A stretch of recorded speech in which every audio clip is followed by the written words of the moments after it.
At dahil nga sinasabi nyo na si Maddie nahahawig kay Masha, so ayan, binilan ko talaga siya ng dress na medyo nahahawig dun sa outfit ni Masha. Tapos ayun no, meron pa dun sa ulo. Kadalasan pala mga katropa, ganito yung routine namin. Basta pagkagising niya, hilamusin ko yan, palitan ko na ng damit. Tapos ayan, pag nagsawa na siya dun sa terrace, dadalin ko naman siya dito sa baba ng bahay.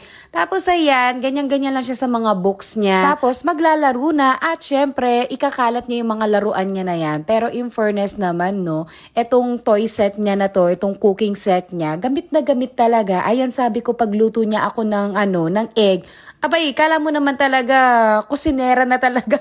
Uy, nahulog pa talaga ang egg na niluto niya. Nasa stage na nga kami ni Maddie na kahit gusto ko pang humilata, matulog, ganyan, di pwede. Hindi pwedeng pag gusto ko magpapahinga.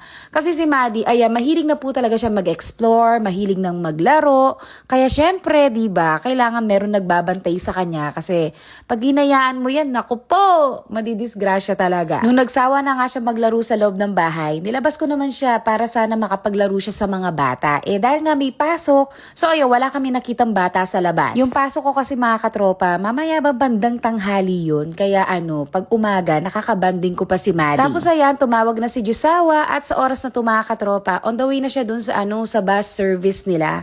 Kasi mahirap kasi i-long drive yung construction, umaabot ng 2 oras. Kasi bandang disyerto yung ginagawa nilang project. Kaya ang ginagawa ni Jusawa para hindi siya mag-drive ng 2 hours ganyan. So sumasabay po siya sa service ng kumpanya. Fast forward mga katropa, so ayan nga, mag-a-attend kami ng wedding ng co-teacher namin. Naku, napakagandang bata na to. Sana all talaga maganda. Pero ito po ang pinakamaganda sa lahat. Ayan. So ayan mga katropa, mag-travel na naman kami.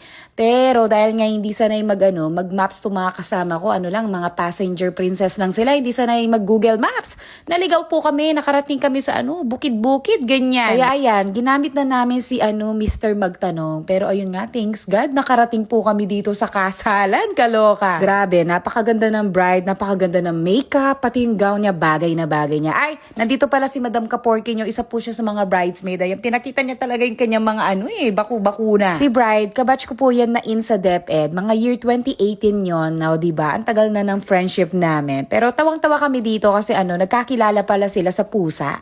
Mahilig silang dalawa sa pusa, pero sana all na lang talaga. Ayan, no?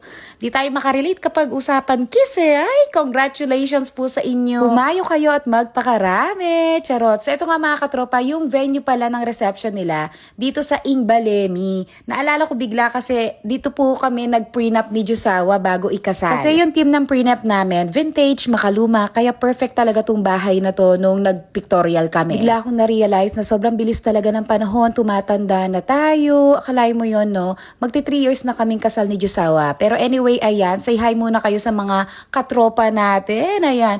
Kaya hindi pwede talagang di ako naka-ayos kapag umaalis. Kasi meron po talagang nakakakilala sa atin. Nagiging instant artista tayo. Nagpapapicture sila. Kahit naman siguro ako na meron akong idol na vlogger, magpapapicture ako. Kaya ngayon alam niyo na bakit nag-aayos ako pag mga ganitong ganap talaga. So while waiting nga na mag-start yung program, so nagchibugan kami dito. Tapos ayan, Diyos mio, unlimited picture talaga. Dami namin na uwing mga printed pictures namin.